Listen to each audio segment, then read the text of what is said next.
Buenas noches. Bienvenidos. Muchas gracias por estar aquí. A mí reprochaba a mis amigos tan generosos de Coligüe que un sábado a las 9:30 de la noche, que después se convierte en las 10 por lo que veo. Digo, ¿qué programa? Significa verme para ver lo que digo todos los días, que más o menos ya conocen mis códigos y las cosas que digo. A las 6 de la tarde no se pierde nada, por ejemplo, yo más o menos armo el día, pero si había una obra de teatro, una cosa que les atrajese para hoy, me da un poco de pena que la amistad, el cariño, tantos elementos que nos unen hoy día jugasen a favor de que estuvieran aquí. Me da, por supuesto, un enorme gusto. Ha sido un día cargado de emociones, largo en lo que parece profesional, es un desprendimiento de lo profesional, pero no es profesional porque yo lo sentí como trabajo. Pero empecé a la media tarde en el ECUNI, que cumplía 11 años, y allí una especie de entrevista, una charla con Eve de Bonafini, con su increíble lucidez a los 90 años. No puedo creer lo que es esa mujer. Quiere decir que la lucha, porque decía, todas ellas, las que estaban allí acompañándola, como siempre, las madres en general, están muy bien. Entonces quiere decir que la lucha, el discurso sostenido, debe ser un mecanismo de defensa. Porque la verdad es que cada vez está más asombroso. He charlado, gracias a Dios, muchísimas veces con Eve, mano a mano, en acontecimientos más públicos, etc. Pero verla como, por ejemplo, como estaba hoy, me emocionó, me arrancó lágrimas con su manera de hablar. Cuando dice, por ejemplo, nosotras seguimos embarazadas de nuestros hijos. Parece, y así lo suelta como a la pasada, y es una frase sumamente potente. O nuestros hijos, que eso sí, ya se lo había escuchado alguna vez, son las que nos parieron a nosotras, porque éramos mujeres comunes y corrientes. Ella dice, al menos, éramos mujeres ignorantes de todo, y nuestros hijos fueron los que nos instalaron en el conocimiento de otras realidades, de otras luchas que eran y son siempre necesarias. Así que salí de allí con una gran emoción, teniendo la primera constancia fuerte de cuánto nos ha destruido esta etapa neoliberal en la Argentina. Porque he ido muchas veces a la ex-ESMA, y hasta el 2015, yo puedo asegurarles que era un canto a la vida. Ir un fin de semana era encontrarse con cientos de personas, por no decir miles en algún caso, con distintas actividades. Aquí un museo, aquí algo itinerante, allí un acto con canciones, aquí un acto que tenía que ver con recordatorios especiales.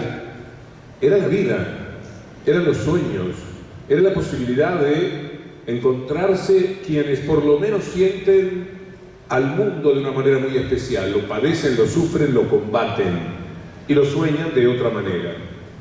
Hoy, no sé si por el día tan gris que había, por lo menos a esa hora de la tarde, después como si Eve hubiese despejado el cielo para mí, por lo menos en mi corazón, salí y había un espléndido cielo celeste. Pero cuando llegué a la media tarde, estaba tan gris, tan feo el tiempo, y esa desolación de la ex-ESMA. Esa plaza donde he visto a tantos intérpretes, cantantes, discursos, etcétera, vacía.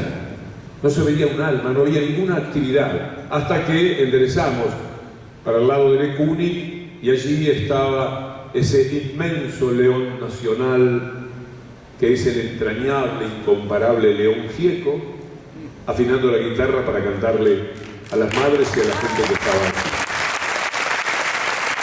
No hay ningún perfil que te contenga. No vas a mejorar eso. Podés probar con 1000 fotos y sale lo mismo. Gracias, mi amor.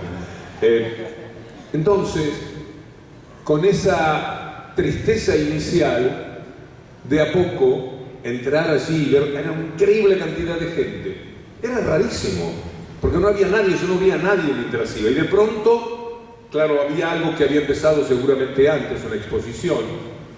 Me encuentro con una sala como esta, repleto de gente, con gente de pie, como el afecto consigue tantas veces, apiñada unos sobre otros, y todos con esa disposición para emocionarse. Habló la hija de Teresa Parodi, Verónica, que es una muchacha absolutamente increíble, y habló con tal fuerza y con tal entereza y con tanta valentía de lo que había allí en el ECUNY, que yo empecé poquito a poco a decir gracias a la vida. Porque al principio, cuando uno lo invitan, a veces uno siente que está un poco tironeado con este acto, esta charla, etc. Y finalmente uno se debe a la gente. Uno es la gente. Uno es lo que es en función de la gente, sobre todo aquella que, como ustedes aquí, desafían un sábado de la noche y desairan todo lo que pueda haber para estar presentes en esta charla. Así que lo normal es que yo diga que sí.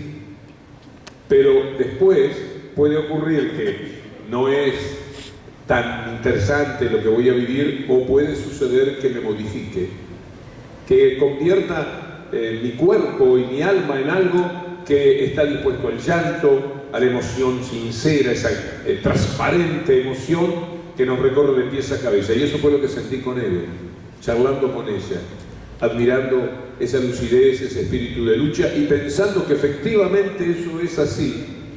Porque he escuchado que las enfermedades esas que lamentablemente, tristemente, como consecuencia de que vivimos más años, nos aparecen, que nos olvidamos las cosas, lo que terminamos denominando el Alzheimer, y que la manera de combatir eso es la actividad mental intensa y permanente. Bueno, es la actividad mental intensa y permanente y el sufrimiento y la lucha que ellas llevan en la primera fila de todos nosotros, lo que evidentemente las mantiene así. Así que me vine del ECUNY tan pero tan feliz, tan agradecido a la vida. El segundo paso que tenía que dar en esta jornada, antes de la presentación del libro, Coligüe vendió todo, que no hay ninguno por acá. Bueno, antes de la presentación del libro, el segundo paso era ir al Día de Cuba en la Feria del Libro. Estaba Ramón Lebañinos, que es uno de los 5 héroes. Ustedes habrán hablado de esa gente que estuvo muchísimos años presa en los Estados Unidos, en cárceles de máxima seguridad. 5 de ellos. Yo entrevisté a sus mujeres una vez en La Habana, en Radio Rebelde, y ellas hablaban con esperanza de que sus maridos iban a salir, y yo por dentro pensaba, pobrecitas, nunca más van a ver a sus maridos, no van a tener posibilidad. Los van a tener presos toda la vida. Pero la lucha, la paciencia, el fervor y la compañía internacional. Aquí en Buenos Aires, ¿cuántos actos hubo por los 5 héroes de Cuba? Todos empujamos, particularmente desde América Latina, algún otro país europeo, hasta que finalmente esos 5 héroes quedaron libres. Y resulta que no estaba invitado solamente para ubicarme como ustedes, en condición de espectadores, sino que tenía que hablar. Y uno de mis amigos me dijo, ¿qué vas a decir? Digo, no importa, porque hay lugares donde uno no habla con la razón, no tiene que producirse. ¿Cómo voy a conducirme en el eje de lo que yo decida decir? Yo de Cuba puedo hablar con el corazón. Sencillamente, tengo que abrirlo y van a salir las cosas. Si Cuba es mi vida, si Cuba es el primer ejemplo político que fue redondeando mi vida de muchacho, que se acostumbró a los sueños en ancas de la personalidad del Che y de Fidel.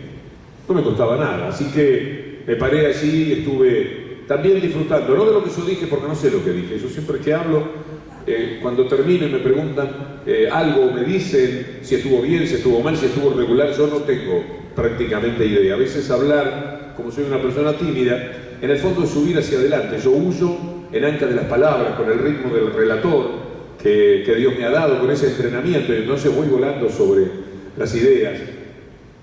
Y como les digo, no tengo claro qué fue lo que manifesté, pero es una emoción muy grande para mí hablar de Cuba.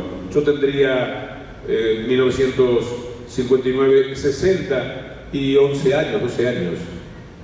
Y el Che entraba con una naturalidad en nuestro corazón, y después fui testigo de todo lo que hubo que luchar de Cuba. Y después fui conociendo, fui aprendiendo, me fui devine periodista, y entonces tenía un volumen de información tal que me ponía muy contento de que de muchacho yo, nada más que por intuición, por una cuestión de corazón, quizás de novelería, de espíritu aventurero que uno tiene también, eso entró a mi vida, pero después resulta que tenía razón aquello que yo había pensado en 1960, 62, 63, o cuando años más tarde lloramos el asesinato del Che Guevara, etc.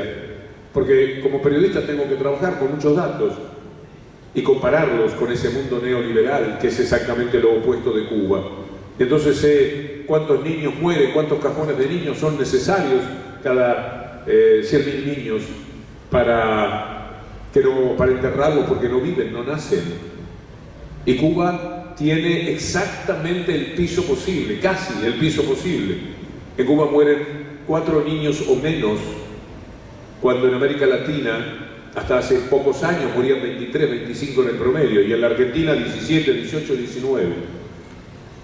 Los tiempos inmediatamente pasados llevaron esa cifra por primera vez en la historia por debajo de 10. Estaba en 9,3. Para mí era el dato más importante que yo tenía en cuenta de lo que políticamente era la Argentina.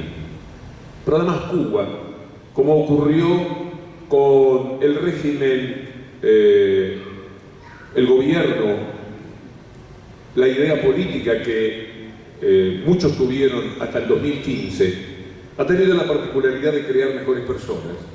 Yo sé que soy un poco mejor de lo que sería, porque estoy habitado por Cuba, como también simpaticé hondamente con muchas de las cosas que ocurrieron hasta ayer nomás en la Argentina, que hoy nos tiene desencantados, desesperados, indignados y con una esperanza brutal de que las cosas cambien. Así que pasar por allí, estar sentado al lado de Ramón, que es un verdadero héroe. Saben ustedes que a ellos los capturaron porque estaban buscando información de quiénes eran los que hacían atentados uno tras otro en Cuba, particularmente en La Habana, y fueron a denunciar a las autoridades de los Estados Unidos con pruebas, con elementos de quiénes eran los que se metían en la isla, quienes estaban atentando permanentemente contra la isla, y ahí mismo los metieron presos y los dejaron, yo creía que para siempre, presos. Así que estar al lado de ese hombre que estaba presentando su libro, tienen un espíritu, creo que es algo de los cubanos además, ¿no? El tipo está contento, y uno podría preguntarse, ¿contento de qué? Después de tantos años preso en una cárcel de máxima seguridad. Es un ejemplo de vida. Así que fue un día estupendo, y ahora el recibimiento de ustedes, el afecto, que vienen a redondear una jornada de esas que uno dice, caramba, qué lindo, como decía Alterio en aquella película, carajo, qué lindo estar vivo. Y yo lo siento de esa manera. Este libro, nuevo, demanda contra demanda, es la pelea muy despareja, por supuesto, un cuchillo de madera contra tanques de guerra, con el hombre más poderoso del país.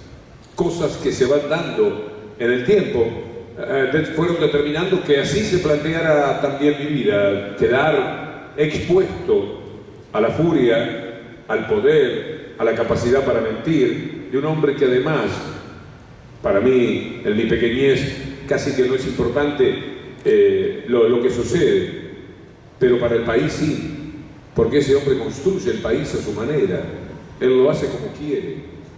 Nosotros discutimos hasta el límite de Macri, y entonces andamos buscando un adjetivo ya cada vez más difícil de encontrar para definirlo a Macri. Soltamos palabras y no nos conforma ninguna. De verdad, si ustedes piensan en un adjetivo y lo dicen en voz alta, no lo hagan. Alguien va a decir, ahora te quedás corto. Porque efectivamente es así, pero Macri, eso tienen en el fondo mala suerte, ¿no? Ellos, uno entiende más o menos de quién se está hablando. Qué fea gente que tienen. Qué feos que son en general, ¿no? A ellos les toca Bonadío. A nosotros nos toca Ramos Padilla. La pucha. Habla del tipo, ¿no?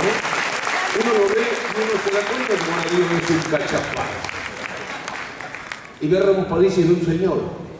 Y ve cómo procede Bonadío, y ve cómo lo hace Ramos Padilla con la prudencia con la que se ha manejado, y ve que Ramos Padilla está luchando en estos momentos contra todos los poderes imaginables. Contra la AFI, que pone, si es necesario plata, si alguien está dispuesto a recibirla, va a poner hasta los límites que sean necesarios, total no tiene que rendir cuentas. y tiene un presupuesto de 7.000 millones de pesos ahí que lo manejan como se les antoja. Si fuera por dinero, pero si no por temor, por el muerto en el ropero que algunos jueces tienen, por la persecución que va a desatar, y ahí aparece siempre el personaje central que va a desatar el diario Clarín.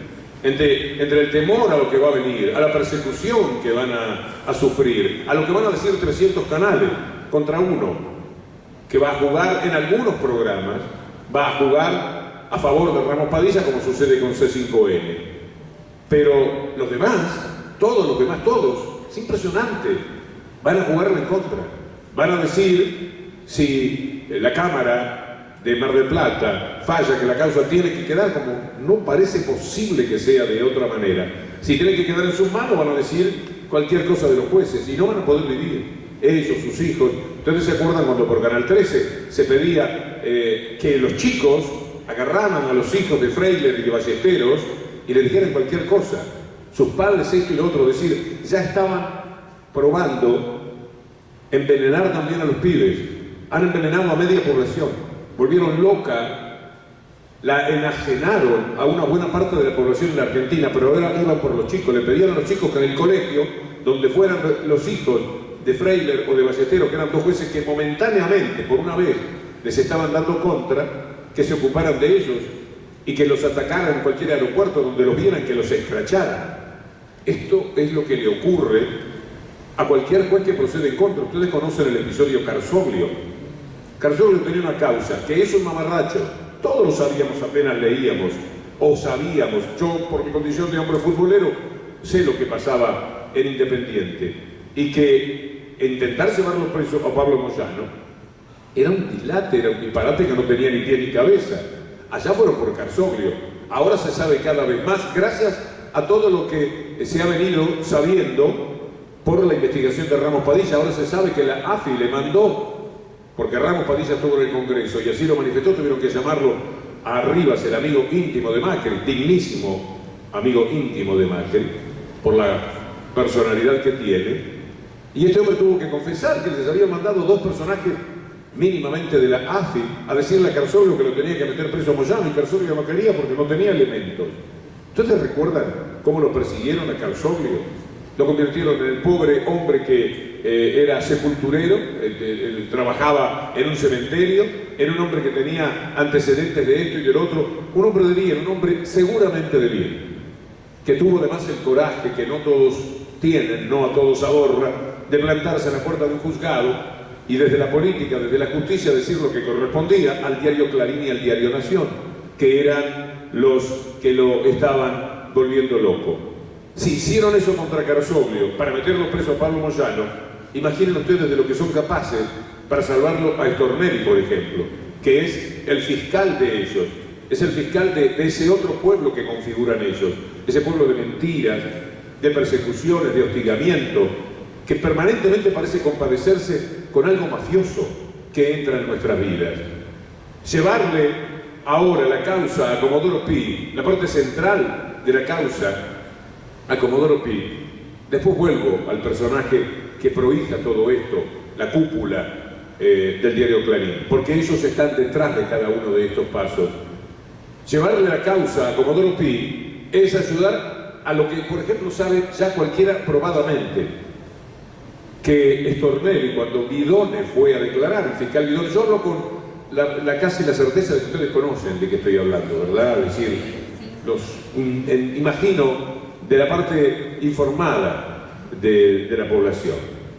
Cuando va Guidone a declarar, Guidone va por el despacho de Stornelli, dice, estoy acá para declarar, etc.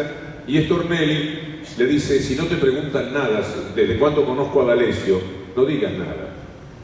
Y va inmediatamente y habla con la fiscal que tenía que entrevistar a Guidone, una tal Mángano. Está muy bien el nombre, son una Mángano de personajes que deshonran a la justicia, y le dijo a Mángano, no le vayas a preguntar nada desde cuando yo conozco a D'Alessio. Efectivamente, ni ella preguntó, ni este hombre Guidone encontró motivos para decir nada al respecto, pero después, cuando estuvo frente a Ramos Padilla, contó cómo habían sido las cosas. Quiero decir que si en un detalle, no mínimo, pero uno tan solo en 300, motivó esta actividad mafiosa cometida por Stornelli, pensar en lo que va a ser esa causa en la que todos hemos depositado tantas esperanzas, es pensar que la van a cajonear, que van a mentir, que le van a desguazar, que van a hacer cualquier cosa. Hay que estar muy alertas, Si fueron capaces de venir un sábado a la noche a escucharme a mí, tienen que ser muy fuertemente capaces para estar donde sea la semana que viene, donde nos convoquen para defender ese pueblo. Es una obligación ciudadana. Tenemos que trabajar de ciudadanos permanente, incansablemente. El trabajo de pelear con nuestra argumentación. Por eso es que necesitamos estar informados, necesitamos de esa lucidez que da la información. Porque se lucha contra la necedad. Se lucha muchas veces hasta contra la estupidez, esas consignas que dicen. Fariña inventó, se robaron un PBI. Fariña inventó, se robaron un PBI. Y toda esa gente, todo lo que dice de vez en cuando es se robaron un PBI. Entonces es muy difícil luchar contra ellos. Muy difícil, a veces hasta la mesa familiar. Nunca falta, solo decir esto, me repito, nunca falta el cuñado que viene y nos arruina el domingo.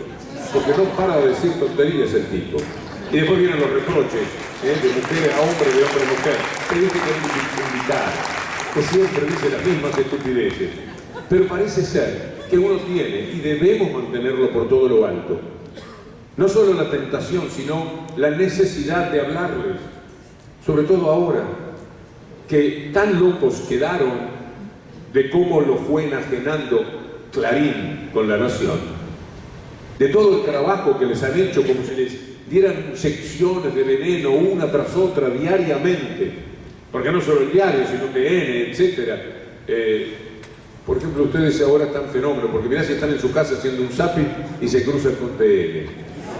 Por ese lado es bueno salir. Tanto daño, pero tanto daño le fueron haciendo a la gente que resulta muy difícil la tarea de convencer, de persuadir. No obstante, no hay que cejar, no hay que ceder para nada, ni un palmo en el intento de hacerlo, porque cada uno de nosotros es una pequeña célula que maneja información, en la que cree, que maneja un espíritu de colectivismo que los otros no tienen. Hay que avanzar sobre todo eso. Cuando hablaba de Cuba y dije que nos hacía mejores personas, y también hablé de lo que nos pasó hasta 2015, una sola vez conversé con la autora de Sinceramente. ¿Sabe de lo que estoy hablando?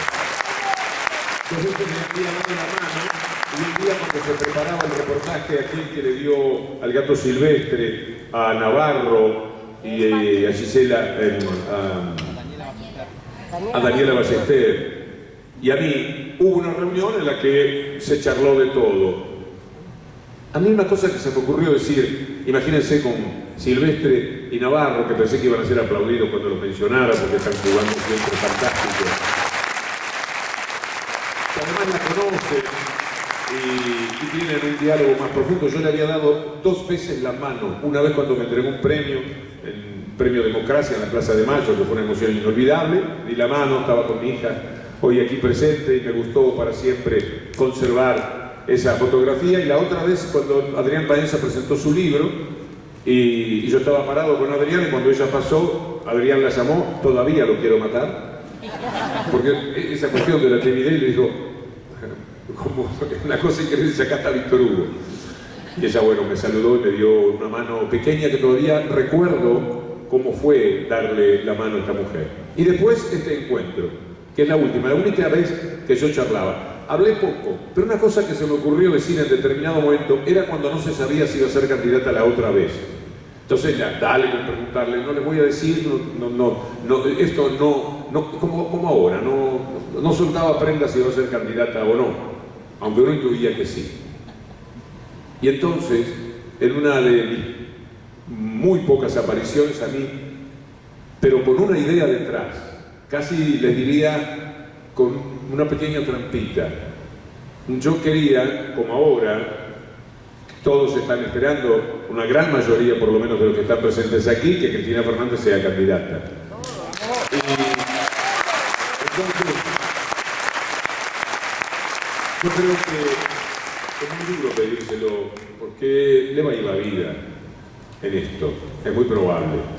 Imaginen ustedes lo que va a ser el ataque si efectivamente es otra vez presidenta. Pero al fin de cuentas se asumen responsabilidades en la vida, se generan cariños y se generan afectos ante los cuales las personas se tienen que ir haciendo responsables. Y a veces de este lado pedimos mucho, y del otro lado lo sienten, y ese tironeo termina por convertir a alguien que bien haría en tomarse las merecidas eternas vacaciones que corresponden a tan dura lucha como la que ha tenido. Y lo que dije fue, a mí me parece que el kirchnerismo generó más linda gente que dirigentes. Y esto es lo que pienso yo de lo que es el mundo que construyó hasta 2015 y que se mantiene todavía de muchísima gente. A mí me parece que si hablamos de solidaridad, esa palabra a ustedes no les es ajena. Si hablamos de lo colectivo, no les es ajena. Si hablamos de igualar posibilidades y derechos, ustedes están inmersos en esto. Del otro lado está un sentido insolidario de la vida, un sentido meritocrático, una forma de vivir pensando en uno y muy poco en el otro, muy poco en los demás. Cada cual hace lo que puede. Yo, viejo, me mato, yo me la gané trabajando. Yo, mil veces yo.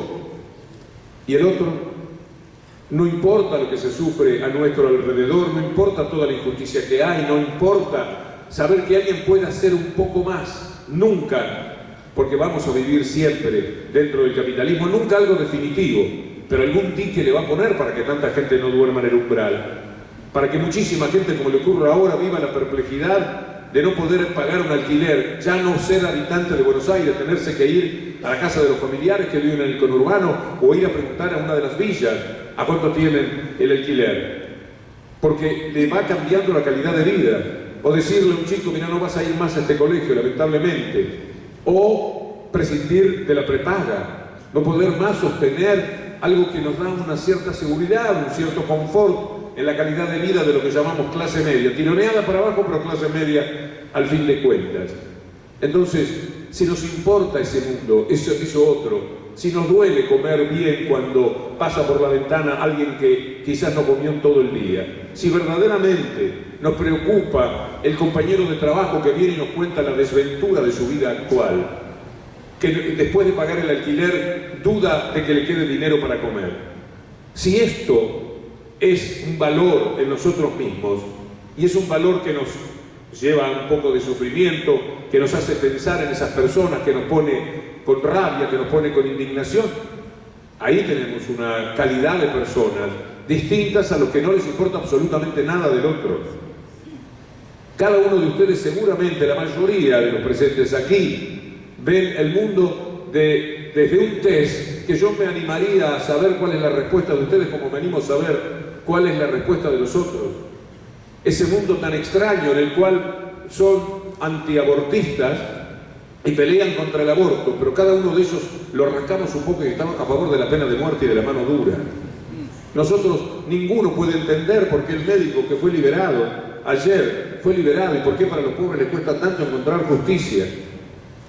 Y del otro lado, lo están felicitando la ministra, la insólita, increíble, impresentable, vergonzante, sigan ustedes, ministra de Seguridad que tenemos en la República Argentina, lo recibe y pasa por los canales casi buscando una forma de heroísmo. Lo que le sucedió es una desgracia, pero si esa desgracia ni siquiera la tiene que pagar en los términos que a mí me parece que correspondería, por lo menos permitirte el pudor de desaparecer y no conviertas esto en la explicación continuada de que vos tenías razón y tenías derecho a matar a un pibe que ya se iba, al que le había salido mal un robo, como tantas veces. Yo me permito pensar que es muy difícil que entre la mayoría de ustedes, en el promedio de ustedes, pueda haber acuerdo a favor de la mano dura, a favor de comprar armas y estar dispuesto, yo lo voy a matar. A mí me van a entrar, pero yo lo voy a matar, a mí no me van a robar el auto, los voy a matar. Y efectivamente los matan. ¿A quién matan? Al que ellos tienen por delincuente, sin considerar que ese que actúa en la sociedad como un delincuente, es la consecuencia del robo inicial de quienes lo decía el otro día por radio, antes hablábamos de ladrones de guantes blancos, ahora ya ni necesitan guantes blancos, son ladrones de verdad, ladrones de nuestra vida, ladrones no porque tengan un corrupto, 2, 3 o 10, ladrones porque sus políticas públicas están robando a millones de personas para darle a una pequeña élite todo lo que en estos momentos tienen. Todo lo que ha ocurrido en el juego de retenciones y subsidios ha sido un descarado robo que cometieron contra millones de personas. De esas millones de personas, cientos de miles se quedaron sin trabajo. Y cientos de miles se quedaron sin el trabajo que le daban a aquellos que tenían trabajo en determinada época. ¿Por qué nos vamos a permitir la arrogancia de creer que siempre las personas van a salir humildemente, cuando ya no tienen un centavo para hacerlo, cuando les chifla la panza a sus hijos por el hambre, que van a salir delicadamente a pedir un trabajo de 15.000 pesos, andar 3 o 4 micros por día, ir del conurbano a la capital o entre lugares del conurbano para ver si consigue la limosna de un trabajo, por lo menos para sentirse útil, porque muchísima gente hoy día en la Argentina está trabajando sin la mínima capacidad de ahorro y sin satisfacer sus necesidades mínimas, pero por lo menos siente la dignidad del trabajo. Salir a las 8 de la casa, a las 7 de la mañana para ir al trabajo, es diferente, es distinto a quedarse en la casa encerrado, esos padres de familia, madres de familia, jefas de familia que se van quedando sin trabajo, y cuando el hijo se va a estudiar ve a esos padres impotentes. Está ocurriendo de nuevo. O las otras desgracias que trae el neoliberalismo, con los hijos que empiezan a pensar en que hay que irse a ese mundo que está muy difícil, pero por lo menos déjame probar. Muchos son hijos de italianos y de españoles, muchos han conseguido una especie de salvoconducto que les permite por lo menos no estar bajo desprecio en esos países y pensar otra vez en irse, y pensar otra vez en irse los científicos, pensar que otra vez no tienen la posibilidad de desarrollar su tarea, la que aman, aquí en la Argentina.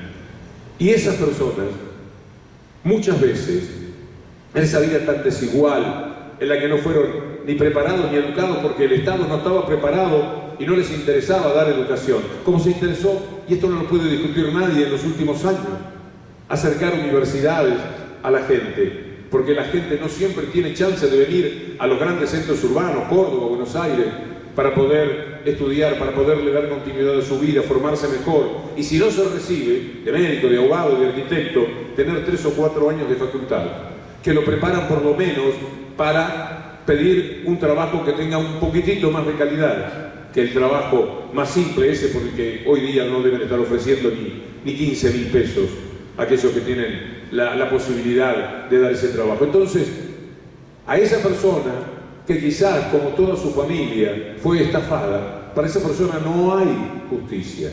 Allí está la madre, la escuchaba todavía, reclamando ser oída para que se conozcan exactamente cuáles fueron las circunstancias en las que esto ocurrió, pero porque crean un ámbito, un hábito cultural, porque toda esta sociedad, con estos mandamases, con estos diarios, con estos personajes, toda esta sociedad piensa de esta manera, toda esa sociedad que integra lo que llamamos la derecha de la República Argentina.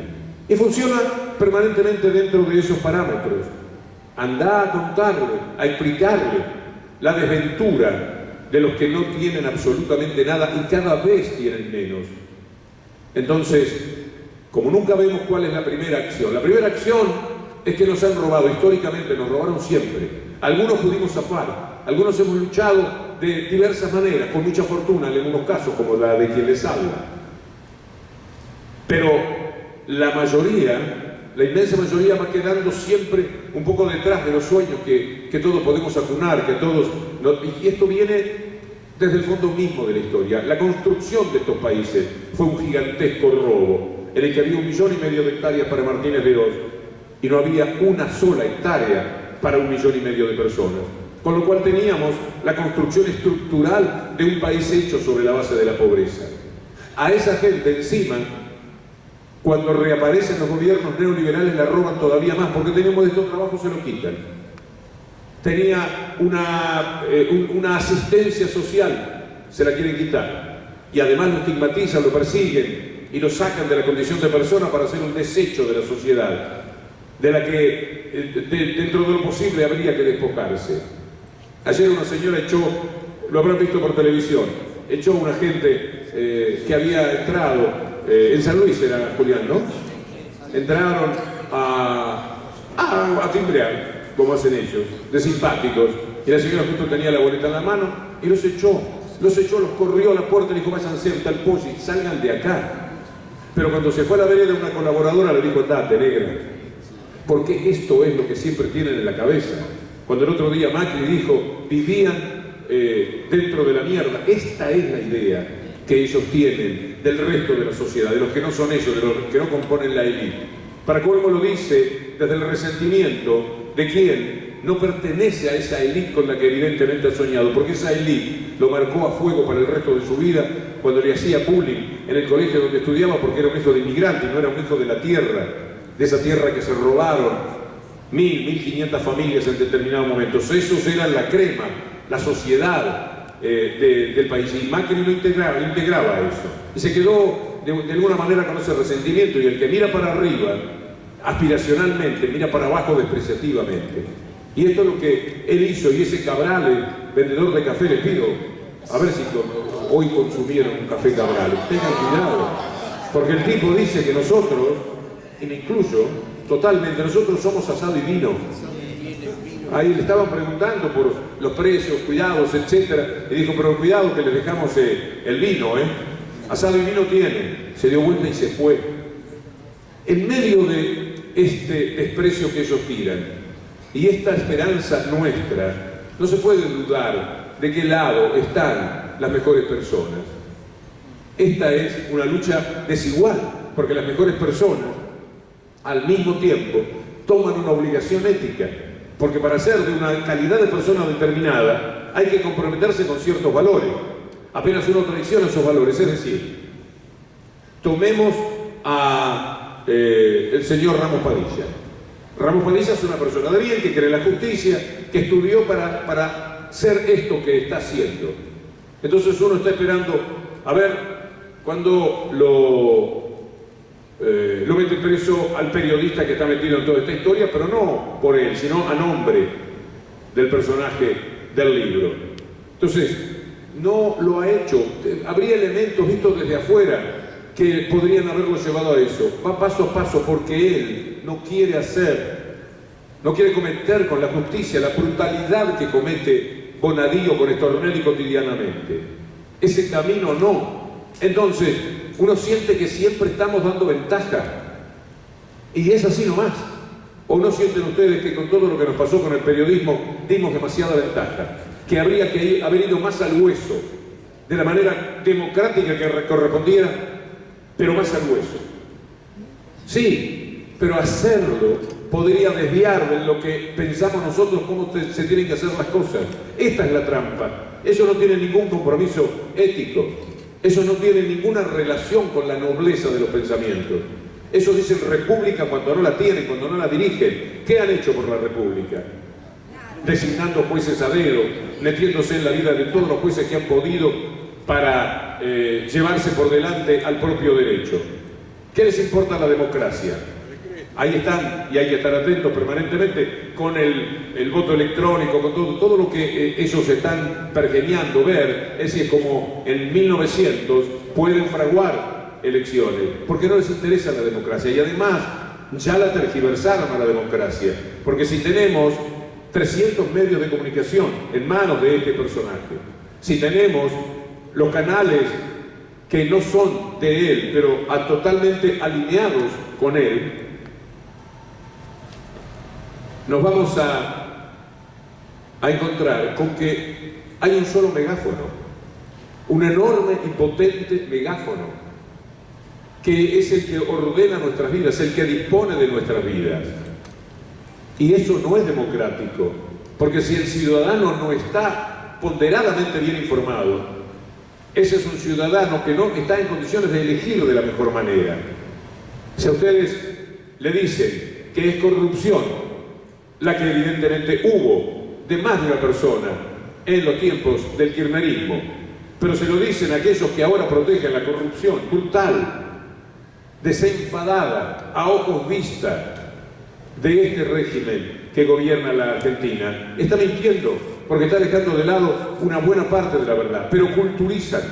La gente solo se anima a hablar de una forma de corrupción, que tiene que ver con comportamientos humanos que siempre vamos a tener, pero no de la otra forma de corrupción que es la actual y la que estamos viendo permanentemente. Corrupción que en algún caso, como le sucede al propio gobierno actual, tiene que ver con un tema definitivo y que parece que no tiene arreglo, que no lo tendrá seguramente, que es el famoso dinero de la política. El dinero de la política es el que lleva a distintos sectores. Históricamente no hay nadie que quede afuera. Ningún político ha quedado afuera o ignora que hay dinero que se consiguen para la política de una manera que no puede quedar clara, que no queda clara, que no quedará clara nunca. Ellos tienen estos millones de dólares, pero millones y millones de dólares de aportes truchos de empresarios que pusieron enormes cantidades de dinero para apuntalar la campaña de la derecha. Y después, por supuesto, van a tener los grandes negocios.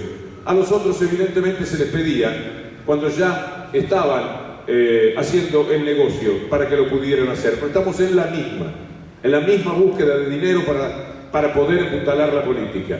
Un acto de 300 o 400.000 personas no es un acto que se hace con el dinero que tiene en el bolsillo el dirigente que lo quiere llevar.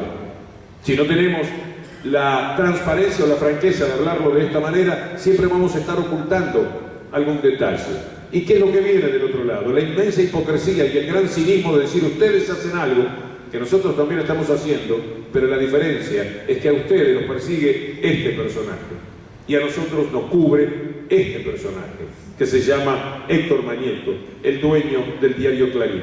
Un hombre que viene de la historia con las manos ensangrentadas de la historia del papel prensa.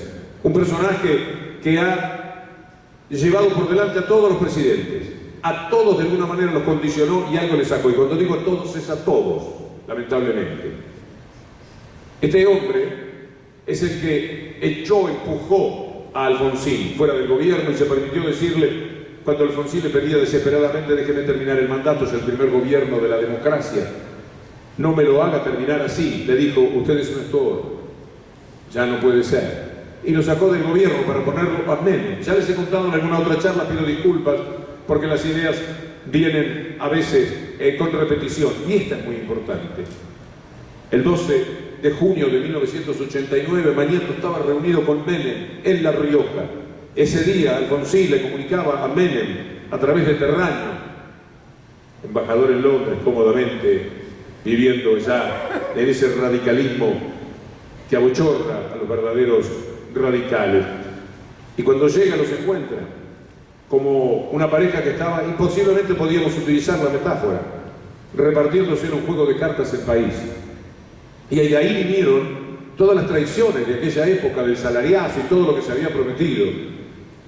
Síganme que no los voy a defraudar. Lo siguieron, pero no sabían que en el camino del personaje que iba a ser presidente de la República estaba Mañeto, diciéndole que tenía que privatizar. De tal manera que la primera privatización, después que ya tenía papel prensa, después que ya se había robado Radio Mitre, necesitaba lo que no le dio Alfonsín: hacerse dueño de Radio Mitre. Eso se lo dio Menem. Y además que le dieran Canal 13, y que se lo dieran muy barato, como siempre hacen, porque lo hacía por vía de la extorsión. El 12 de junio de 1989 empezó a funcionar, fue fundacional del neoliberalismo que tuvimos en los años 90 con todas las expropiaciones. Y lo hizo este tipo, lo hizo este inmenso dueño del país, inmenso en el sentido del poder que acumula, no inmenso en la calidad de persona que sea, porque no es calidad de persona alguien que hace tanto pero tanto daño deliberadamente tan solo para quedarse cada día con más poder, como si lo único que le diera felicidad, bueno, a lo mejor es así, no más, lo único que le diera felicidad fuese el poder. Y desde ahí persigue y estigmatiza a todo el mundo como verdadero responsable. Este libro es en realidad el trabajo más sencillo que tuve que hacer. Junto a Nicolás Tolcachier, periodista y enorme colaborador, fuimos mezclando la demanda que me hace Mañeto por las cosas que yo le he dicho, con la contrademanda que hicieron los doctores Barcesat, Boito y Jaume. Los protagonistas del libro son los abogados de Mañeto y los abogados que tan maravillosamente me representaron. Y crearon una figura, es decir, nos invitan, nos interpelan para hablar de una figura que no siempre está en mente de las personas, que es la responsabilidad jurídica inmediata. Es decir, no es Mañeto el que ha escrito una sola línea sobre mi persona. No es Mañeto el que ha hecho escribir una sola línea. No es Mañeto el que ha escrito, una sola línea sobre Cristina Fernández de Kirchner, sobre Kicillof, sobre cualquiera de las personas que han querido presentar. Son sus periodistas. Entonces uno tendría que decir, yo tengo que hablar de Santoro, de Daniel Santoro, el tipo que inventó la cuenta de Máximo Kirchner de 60 65 millones de dólares en Delaware, en algún lado. Una mentira que no se puede creer. Nos pasan cosas demenciales en la Argentina porque se animan a procedimientos que la mínima sentido de la dignidad que se pueda tener no lo puede aceptar. ¿Cómo se va a poner un diario en tapa varios días que una persona ha robado 65 millones de dólares y los tiene escondidos en un banco? Eso es tergiversar la democracia, y esto es lo que puede hacer este tipo en el 2015, y no quiero ser redundante porque esto lo digo muchas veces. En el 2015, para cambiar el destino de la democracia en la Argentina, dijeron, en enero, cuando se suicida Nisman, que lo había mandado a matar la presidenta. Y después, que Máximo Kirchner, el hijo de la presidenta, tenía 65 millones afuera. Y después que Kicillof robaba 400.000 pesos en YPF por mes, cobrando un sueldo que no le correspondía. Y después la remataron con Aníbal Fernández, que ahora vamos sabiendo cada día más un poco cómo era que armaban, cómo era el entramado, que era el candidato a gobernador de la provincia de Buenos Aires. El tipo era ideólogo del aberrante triple crimen de la efedrina. Eso hicieron en 2015. ¿Me quieren decir cómo hacía alguien que no maneja información un poco más veraz, que no esté entrenado para no creerle a ellos? ¿Cómo hacía para depositar un voto por la continuidad del anterior gobierno? Tenían que votar a una asesina cuyo hijo era un ladrón, cuyo ministro era otro ladrón y cuyo candidato a gobierno en la provincia de Buenos Aires era un triple criminal. Hay que estar locos o tener otra forma de información o tener un grito interior en el corazón que a uno le impide equivocarse. ¿Y quién hizo todo eso? Lo hizo Santoro. Santoro es el responsable real de lo que le hicieron a Máximo Kirchner. ¿Quién es el beneficiario? ¿Para qué se hacía eso? Se hacía para que cayese el gobierno anterior. ¿Y quién se quedó con todo? Santoro. Santoro es un pobre tarado que va a animales sueltos a conseguir un complemento del sueldo que Mañeto no les paga, porque además, salvo 2 o 3 excepciones, no les paga para nada bien. Siempre andan buscando rebusques los periodistas, porque si le pagan mucho a uno, como son muchos, entonces, bueno, hay ahí una relación que ellos no pueden romper. Y por lo tanto ni siquiera les pagan todo lo miserables que los obligan a hacer. Pero Santoro, denunciado, por ejemplo, por Máximo Kirchner, sería una pérdida de tiempo. Porque si no era Santoro, era otro. Y ahí viene la responsabilidad inmediata.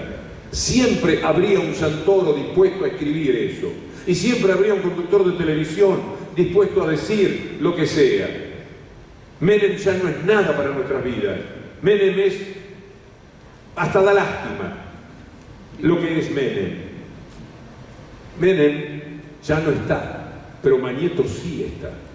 El que diseñó las políticas públicas de los tiempos del neoliberalismo está y estará siempre, porque aunque muera como moriremos todos, lo Mañeto de la vida va a prosperar. Cuando lo persiguen a Baradel y lo convierten en un monstruo, y ahora me acordé de él porque vino un premio desde Gran Bretaña, extraordinario reconocimiento para Baradel. ¿Pero ustedes se acuerdan del monstruo que crearon? ¿Ustedes creen que el periodista que firma ahí, siempre habrá uno que esté dispuesto a hacerlo? Porque lo que importa son los intereses de este tipo, con este poder. Eso saben todos lo que tienen que decir. Una de las cosas más tontas que dicen los periodistas cuando trabajan para un tipo como este es: a mí nunca me dijo qué es lo que tenía que decir. ¿Para qué te lo va a decir si sabes? ¿Qué tipo de información necesitas? ¿Qué explicitación hay que darte para que vos sepas qué es lo que tenés que hacer dentro de este sistema? ¿O acaso ustedes vieron alguno que sea disidente y piense distinto? Hasta ahora que Macri se le cae a pedazos y entonces empiezan a aparecer con críticas a Macri. y algunos hasta pierden los programas porque al criticar a Macri ponían muy nerviosos y muy enojados a todos los de ellos, a los de antiabortistas, a los de la pena de muerte, a los que están a favor del médico, a los que están a favor de Estados Unidos, del Fondo Monetario Internacional, de lo que fuere, con tal de mantener sus privilegios por todo lo alto. Así que este libro, que es en su literatura una muy buena literatura jurídica, pero que no excede ese ámbito, es un libro que nos invita a pensar sobre la libertad de expresión, porque el personaje me denuncia. Muchos de ustedes deben haber estado aquel día allá en la avenida 9 de Julio. Levanten las manos de los que... Bien. Es increíble lo que pasó ese día con el personaje. Él me denuncia porque yo he dicho cosas de él por las que efectivamente podría darme cadena perpetua. Sí, pero lo que él hizo desde sus medios, con mi vida, a través de sus periodistas, también ha sido muy duro. Pero yo no pienso estrictamente en mí, de verdad que no.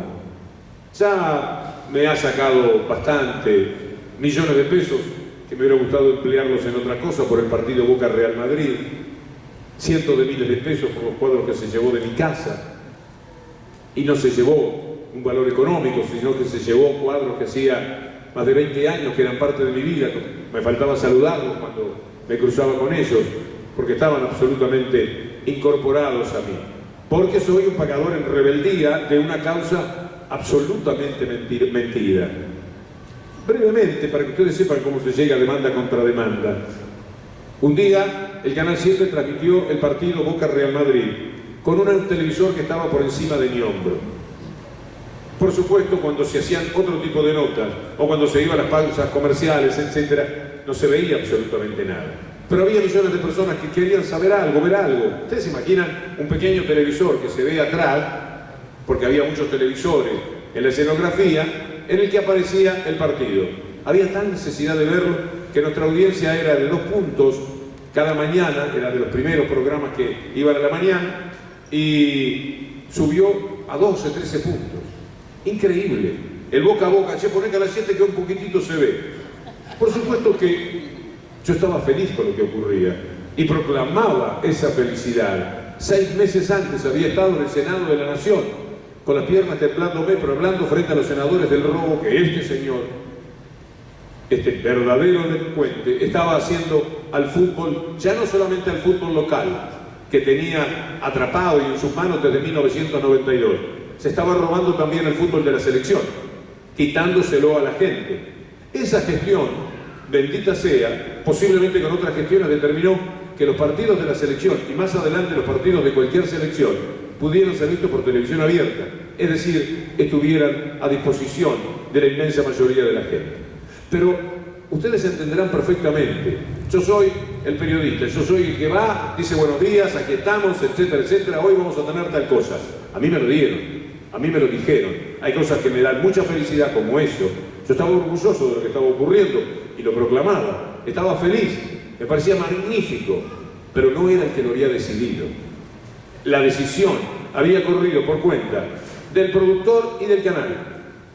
A mí me dijeron, va a pasar esto, y yo lo hice.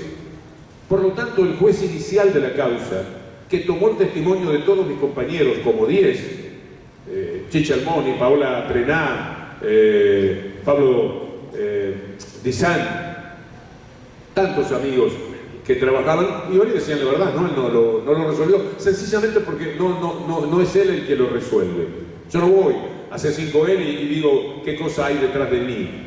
Hablo lo que me sale sobre determinados temas. Así que el juez me dejó libre. Ellos ya tenían, se dictaminó que le pagaban 3 millones de pesos, Canal 7 y el productor. Pero ellos me querían a mí. La persecución era conmigo. Entonces apelaron.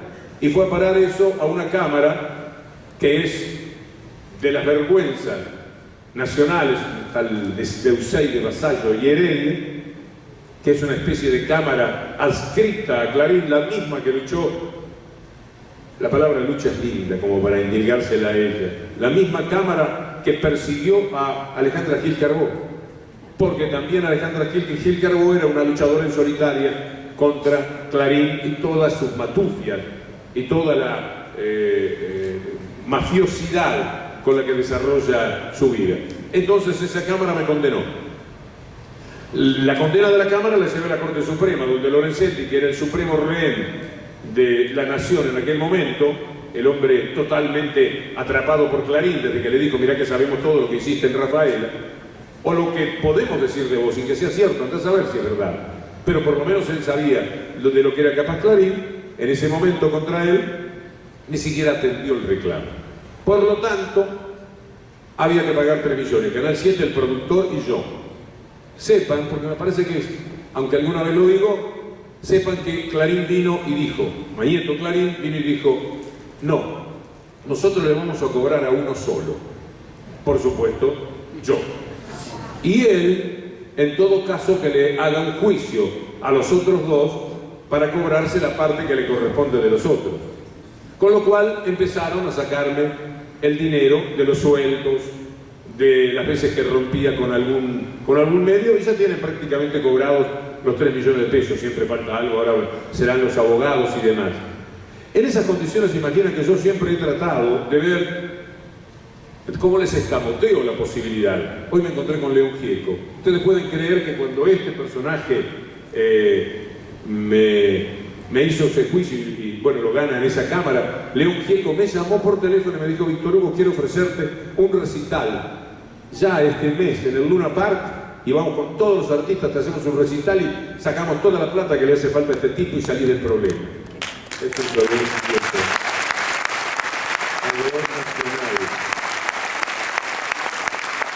Y yo tenía 2 problemas. Uno, que me daba mucha vergüenza, porque también, dentro de todo, las dificultades hay que afrontarlas. Y además, no me gustaba que le pagaran de una sola vez. Así que, agradecido a León y mi corazón vive rebosante de gratitud en ese sentido. Consecuencia de ese juicio, por supuesto, todo lo que había dicho de Clarín desde particularmente 1992, aunque en el libro Textualidades nosotros encontramos expresiones contra los monopolios ya en 1987, desde esa época, en Soledad, por supuesto, venía remando contra lo que significan los monopolios. En el momento en que me hacen esta aberración jurídica, me hacen víctima de esta aberración jurídica, bueno, el volumen posiblemente haya subido. Y además vinieron los años de la pelea de ellos, particularmente contra una cierta forma de hacer política en la Argentina. Así que hubo cosas muy duras. Yo leí 2 páginas, eran como 6 las que él pone de lo que yo decía de él. En la segunda página dice: basta, me voy a irme a meter preso yo solo, voy a ir por mi cuenta.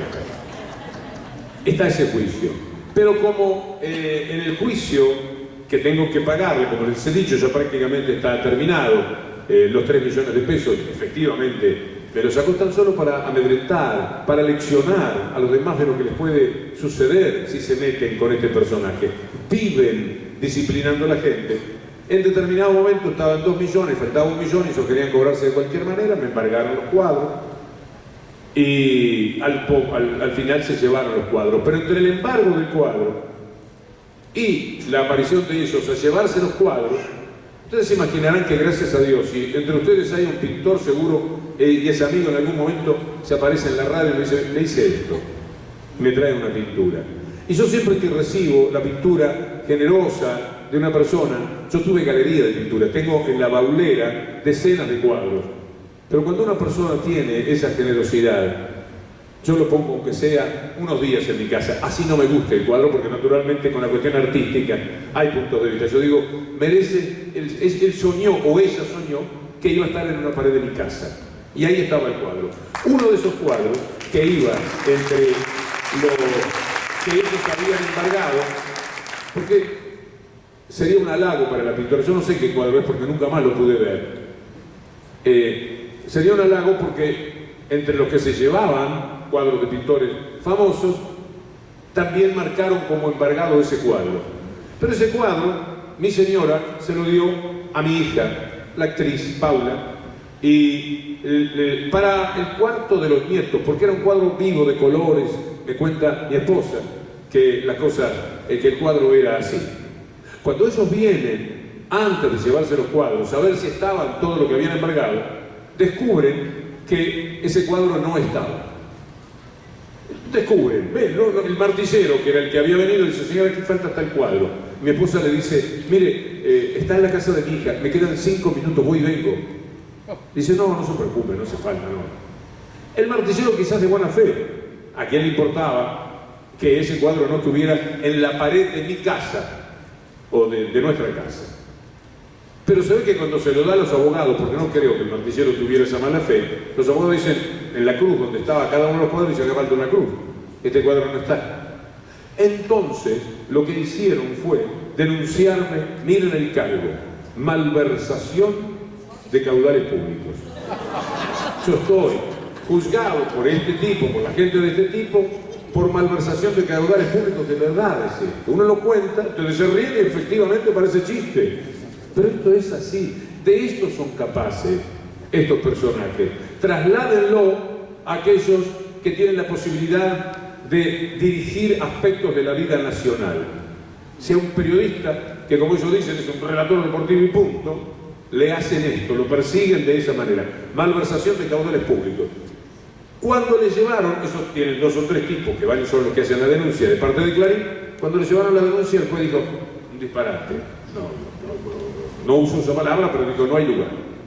Los tipos de Clarín siempre tienen, en el camino ellos siempre van a ganar. Por supuesto que siempre. Por eso es que pueden sacarle la causa a Ramos Padilla quizás. Ellos tienen, en primera instancia, en segunda instancia, o en casación o en la corte, en algún lugar la ganan. Es atroz lo que les estoy diciendo. Porque esto impide el funcionamiento de la República, impide la verdad en materia de justicia. Porque tienen a los jueces dominados por distintas maneras, que no sé si después se dará el tiempo para decirles, para que tengan una especie de conocimiento dado el entrenamiento que uno tiene en saber cómo son estas cosas. Van a la Cámara y ahí aparece una Cámara que le dice al juez: tiene que investigar. Imagínense ustedes, en lo que pasa en el país, tenían que investigar la falta de ese cuadrito de mi casa. Así que, efectivamente, el juez me llama, me toma declaración. Yo me di cuenta que el juez estaba incómodo por lo que tenía que hacer. Me toma declaración, pasa el tiempo y me declara inocente. Vuelven a la Cámara y la Cámara me declaró culpable. Y yo estoy condenado a 10 años de prisión. Sí, esto queda ratificado, todavía no hay sentencia firme. Deben haber pensado en mandarme de 6 a mí también, estos tipos. Son capaces de cualquier cosa. Así que ahora estamos en intento de apelación a la Corte Suprema de Justicia. Mi esperanza es que caiga en las manos de Rosencrantz. Es un buen chiste este. Y que entonces diga: no, esto es un disparate, un mamarracho o lo que sea. Yo tengo que elegir entre, me dijo mi abogado, entre la probation, que sabe más o menos lo que es, y el juicio oral. La pregunta que yo le hice a mi abogado es: ¿puedo hablar todo lo que quiera en el juicio oral? No se lo pierda. Y como me dijeron que sí, elegí ir al juicio oral. Así que voy a tener yo también un juicio, mi juicio oral. Ahora bien, como dije esto, extrañamente han pedido la causa otra vez. Yo no sé si los tipos se imaginarán lo que soy capaz de decir en ese juicio oral. Porque además la probation me suena a perdón. No sé por qué, pero la probation, que es un derecho que hay, parece que yo estoy pidiéndoles perdón. Encima le pido perdón. Discúlpeme, Mañeto. Discúlpeme por todo esto, todo este daño que le he causado. Libertad de expresión manejada por ellos, parapetados detrás de la libertad de expresión para cometer todos los crímenes económicos y de otra índole que esta gente lleva cometida con nosotros en cada día de nuestra vida. En este momento sacaron a reducir a un candidato, pusieron, como Macri se les cae, cómo puede ser que arrastre a María Eugenia Vidal en su caída y tampoco esa sea buena candidata, pensaron en uno que esté dentro del peronismo, pero que le suene más o menos a lo mismo. Y entonces, un señor que se llama Marcos Lamagna ideó un proyecto de ley que permitió el último ataque a la libertad de expresión realizado por esta gente. El proyecto consistió, porque ahora es ley, en desregular la venta del papel. Los que tenían papel prensa, los que tienen papel prensa, tenían por lo menos, por ley del otro gobierno, tenían que tener un precio fijo y público. Con el precio fijo y público uno sabe a qué atenerse. Ellos querían desregularlo, porque con el precio no fijo y no público, ellos manejan justamente la libertad de expresión de los otros medios. Lo hicieron toda la vida, desde papel prensa. Así que ocurría lo siguiente: me llamaban dueños de diarios del interior, me decían: Víctor Hugo, mire, hay que dar pelea, esto es una barbaridad, nos van a matar, porque cuando nosotros vayamos y no hacemos lo que ellos dicen, van a ponernos un precio más alto, no nos van a dar crédito, no nos van a entregar el papel en tiempo. Y yo decía, bueno, a cada uno de ellos, al final lo hacía para probarlos, hagamos una nota.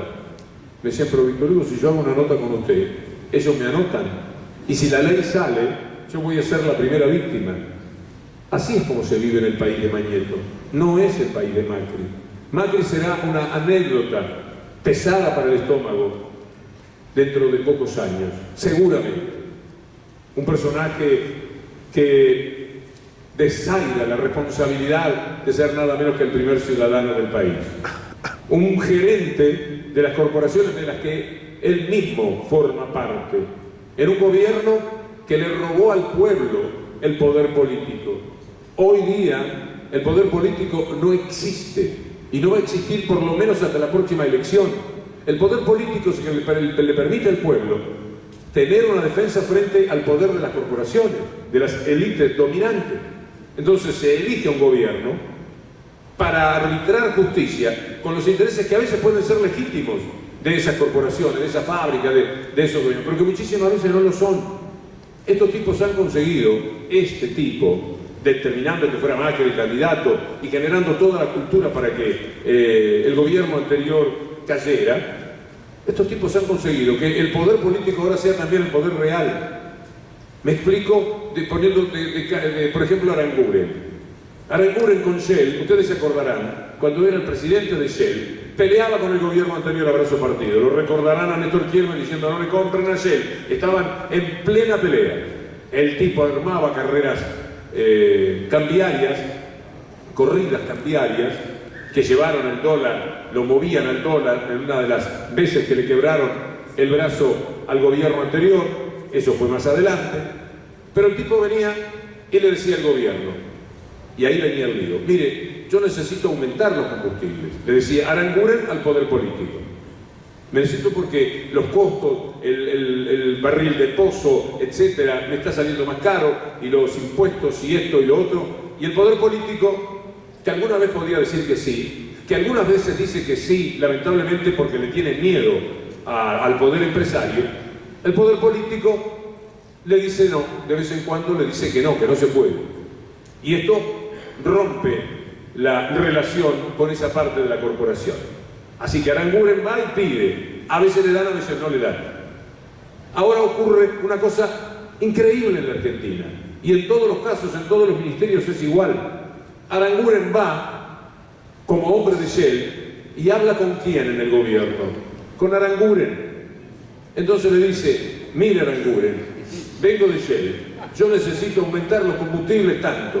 Y Aranguren le dice: tiene razón, ¿cómo no? Esto es lo que estos tipos han conseguido, porque lo mismo ocurre con los supermercados. Los supermercados tienen que ver con la familia del jefe de gabinete. Supermercados La Anónima, que cuando fueron las inundaciones en Comodoro Rivadavia, cobraron el agua 3 veces el valor. Es decir, estaba la gente muriéndose en medio de la inundación y ellos multiplicaban el valor del agua. Estos son. Y estos son los hombres que están en el poder político hoy día. O sea que la Argentina se quedó sin poder político. Esto es lo que nos ha faltado en todo este tiempo. Tenemos un poder único, el poder real, más poder político. Lo tienen todo. Y porque tienen todo el poder, es que pueden hacer lo que hacen. Y tienen todo el poder, ambientados, protegidos, estimulados, culturizados por este diario, por el Grupo Clarín. No hay manera, ni cabeza por lo menos, de empezar una conversación política sin empezarla por la responsabilidad mafiosa del diario Clarín en nuestras vidas. Entonces, la tarea que tenemos, yo ver si zafo de alguno de los juicios, pero cada uno de ustedes tomar conciencia de la oportunidad que estamos teniendo. Ustedes saben estos últimos 2 meses, justamente por lo que estaba pasando en Dolores. ¿Pero por qué por lo que estaba pasando en Dolores? Porque se van sabiendo cosas. Ahora sabemos de dónde vienen las denuncias de Carrió. Ahora sabemos de dónde se surtía y quién lo alimentaba a Stornelli. Ahora podemos entender por qué, entre otros, Devido o Barata fueron presos por un perito trucho y por la aparición de D'Alessio como testigo encubierto, como testigo privilegiado. Ese es el testigo privilegiado para usar a una persona, para meter preso a una persona que lleva 2 años prácticamente preso por D'Alessio. Entonces, lo que hemos ido sabiendo es cómo Stornelli actúa, cómo Bonadío actúa, y lo vamos sabiendo cada vez mejor y más. Esta era una forma, está siendo todavía, no quiero hablar ya del desencanto, nuestro mecanismo de defensa, que finalmente distintas formas de verdad se vayan conociendo, porque es demasiado lo que han mentido. Uno de los libros últimos míos se llama Mentime que me gusta. Algunos de ustedes que ya lo leyó. Mentime que me gusta reunió 192 mentiras del 2014, de los títulos de tapa y de los títulos más importantes de las páginas de Clarín y Nación. Yo elegí 50 mentiras graves, importantes en un año. Esto puesto en la cabeza de la gente, en la cabeza muy desagradecida, además de mucha gente, porque es muy triste pensar que se dedicó mucho esfuerzo a gente que no entendió y que no agradeció nada. ¿Me quieren decir qué hicieron con su voto las millones de mujeres que recibieron la jubilación cuando jamás habían soñado jubilarse? ¿Me quieren decir cuál es el grado de ingratitud? Pero también tenemos que entenderla, como el cuñado que nos arruina algún domingo. Tenemos que entender.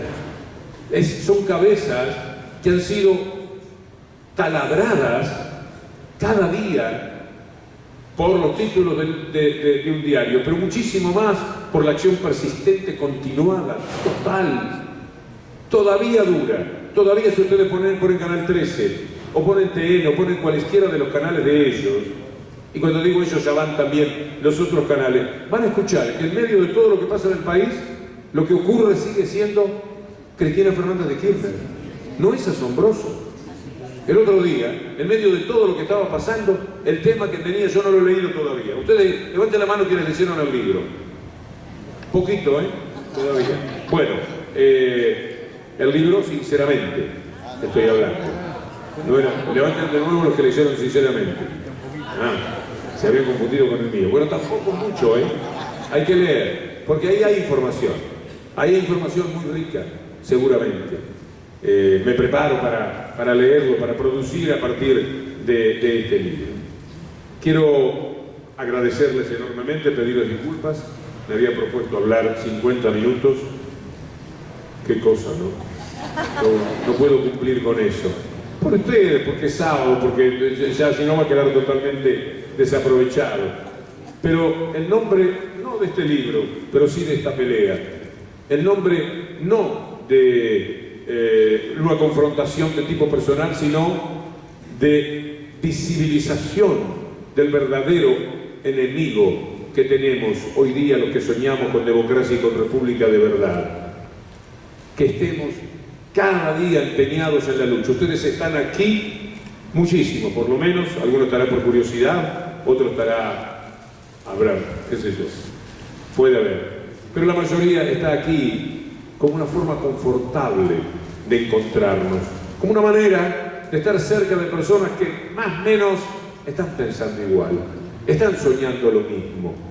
están también porque saben que mi discurso tiene que ver, de alguna manera, acompaño cada uno de esos sueños. Así que tenemos una responsabilidad maravillosa, tenemos una chance muy linda otra vez, que apareció cuando muchos ya habíamos perdido la esperanza de que esto pudiera cambiar, porque tienen tanto poder, tanto poder, que uno termina creyendo que no se lo va a sacar nunca de encima. Pero podemos. Yo creo que hay posibilidades de cambiar. Hemos dado una especie de oportunidad para recordarnos lo que es un gobierno neoliberal. ¿Por qué lo hicimos? Bueno, por ingratitud, por odio y por enojo insuflado por lo que ya sabemos.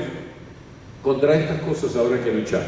Tenemos unos cuantos meses por delante, y aunque a ustedes les parezca mentira, mucho más está en ustedes que en personas como quien les habla en estos momentos el verdadero cambio, porque ustedes son los que toman contacto directo con cada una de las personas que saben cómo han pensado y qué es lo que han hecho.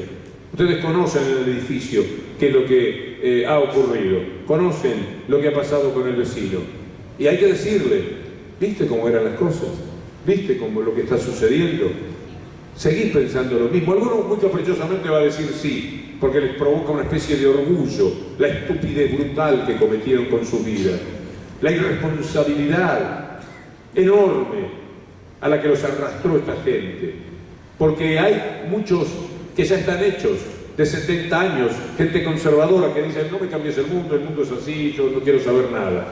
Hay que decirle, tenés que pensar en tu hijo, en el trabajo que va a perder tu hijo. No sigas en esa locura. Te pido por favor, ayuda a que tu nieto pueda seguir estudiando. No lo quites de la posibilidad de que tenga universidad pública. Si por vos y por tu enojo y por el veneno que consumiste no querés, por lo menos pensalo por los que vos querés. Y los que queremos, que son tantos, a lo mejor nos dan, cuando termine este año, la posibilidad de ver un mundo distinto. Francamente, a veces de lo único que me alegro es de estar grande, porque será lo único que me diré la noche en la que estos tipos, o alguna forma que se les parezca, porque también puede haber gatopardismo, cambiar para que nada cambie, ciertamente no tengo espíritu para bancarme otra vez este tiempo. Entonces me digo, menos mal que estoy grande, saco ventaja a la gente que tiene 40, 50, hasta 60 todavía, porque la propia juventud está empujando. Yo creo que no podría más. No hay manera de aguantar tanta injusticia, tanta mentira. No hay forma de aceptar el mundo tal como se nos presenta. Y es horrible. Es el mundo Trump, es el mundo Bolsonaro, es el mundo Macri. ¿Qué ha pasado? Ha pasado que ellos supieron construir poder. Nosotros, desde lo pequeño que es cada uno, no sintamos que somos tan pequeños y trabajemos duramente. Cada uno de ustedes que gane 3 votos estará ganando la posibilidad de que el 2020 no sea un poco más leve. Muchas gracias, con todo mi corazón. Muchas gracias.